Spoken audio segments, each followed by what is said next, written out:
আসসালামু আলাইকুম। যেটা ভালো সেটার কিন্তু প্রশংসা করি, আর যেটা খারাপ সেটার সমালোচনা করো আমাদের দায়িত্ব। ৫৪ বছর পর জামাতের জন্য একটা সুদিন আসছে। ইভেন অতীতের যে কোনো সময়ের তুলনায় জামাতের যেই রাজনৈতিক অবস্থান এটা অনেকটা শক্তিশালী। মুসলিম অমুসলিম সবকিছু মিলিয়ে জামাতের অনেক ভিন্নতা এসেছে। জামাত সম্পর্কে অনেক বক্তব্য ছিল যে নারীদেরকে বোরকার মধ্যে রাখা, নারীদের কর্ম করতে দিবে না, এরকম অনেক কিছু ছিল যেগুলো এই মুহূর্তে জামাত পরিষ্কার করছে। মানুষের মধ্যে কম বেশি একটা গ্রহণযোগ্যতা জামাত পাচ্ছে, কিন্তু থাকে না যে এক মন দুধের মধ্যে এক ফোঁটা চেনা। তো আমরা ওনার নাম দিছি জিন্দা শয়তান। কেন নাম দিছি? ওনার সাম্প্রতিক সময়ের যে বক্তব্যগুলো, এই বক্তব্যগুলো আসলে জামাত ইসলামের সাথে কি যায়? তবে ওনার বেলায় জামাতের আবার একটু আমরা দেখলাম ভিন্ন আচরণ। অন্যান্য ক্ষেত্রে জামাত বেশ কয়েকজন প্রার্থীকে বহিষ্কার করলেও ওনাকে নোটিশ দেওয়া হয়েছে, কিন্তু জামাতের উচিত ছিল এই শাহজাহান চৌধুরী একা জামাতের যতটা ক্ষতি করতেছে সারা বাংলাদেশে, সাংগঠনিকভাবে তাকে আপনারা সাপোর্ট করতেছেন, এটা দলের রক্তের মধ্যে থাকে, প্রত্যেক দলেরই। আওয়ামী লীগ যেমন মনে করছে শেখ হাসিনা ভুল করে নাই, বিএনপি যেমন মনে করে যে তারেক জিয়া ভুল করে না, তো জামাতের যারা নেতাকর্মী আছেন তারা মনে করছেন শাহজাহান চৌধুরীর রাইট। আসলে কি রাইট?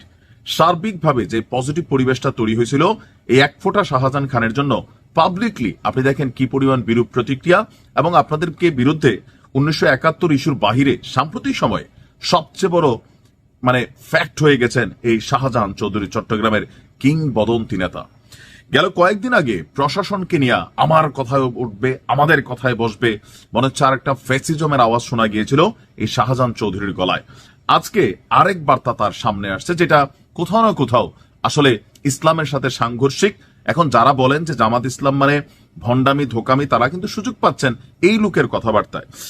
গতকালকে জামাতের এই নেতা তিনি বলছিলেন যে তার একটা ভিডিও যেটা ভাইরাল হয়েছে, আল্লাহর ওয়াস্তে রাজনৈতিক বাড়াবাড়ি করিয়েন না, আমার নাম শাহজাহান চৌধুরী। আমি শুনতেছি অনেক জনে নাকি আমাকে নিয়ে উল্টাপাল্টা বলতেছে। খবরদার খবরদার, তিনি খালি ধমকান টমকান মনে হয়। আমি শাহজাহান চৌধুরী, আমাকে যারা না চিনে তারা এখনো মাটির নিচে বসবাস করে। আমি চোখ তুলে দেখতেছি আমার জন্য আল্লাহ আছে। এখন এই অংশটা পর্যন্ত ঠিক আছে, আল্লাহ সবার জন্য আছে। একজন মুমিনের এটা অন্তরের বিশ্বাস, যে কোনো পরিস্থিতিতে তার রব তাকে সহযোগিতা করবে, বা অন্য ধর্মের যারা আছেন তারাও এটা বিশ্বাস করেন। কিন্তু পরের অংশটা আল্লাহর মেহেরবানি, আল্লাহ আমার জন্য সূর্য ঠেকিয়ে রাখবে। আল্লাহ তাআলা আমাকে এরকম মর্যাদা দিয়েছেন। কি এমন মর্যাদা হয়েছে আপনার কথাবার্তা? আপনি যেভাবে ধমকান, আপনি যেভাবে ক্ষমতায় যাওয়ার আগে মনে করেন যে আপনি পুরা ফ্যাসিজমের একটা আওয়াজ আপনার গলা দিয়ে বের হচ্ছে, দাড়ি টুপি রাখতেছেন, সব ঠিক আছে, কিন্তু এগুলার এই ক্ষেত্রে এখন এই ধরনের কথা বলেন, জামাত ইসলাম বলেন, ইসলামের শরিয়া আইন চালু করবেন, তা আপনার কথাই তো ভাই সোজা সাপটা মাইরের আওয়াজ আসতেছে।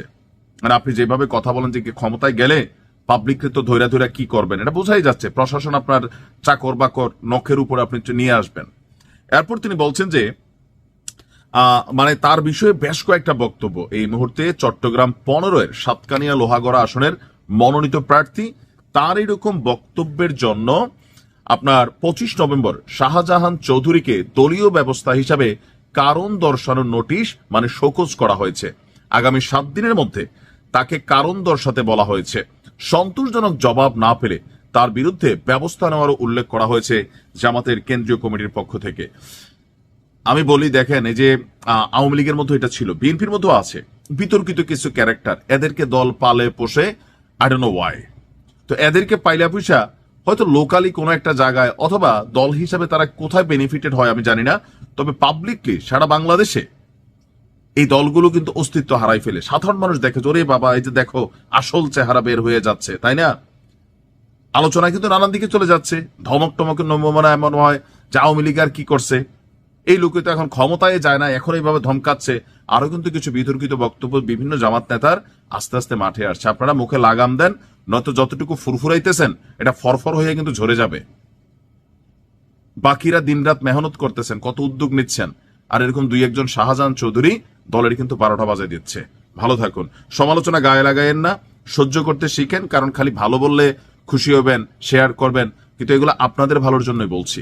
ভালো থাকুন।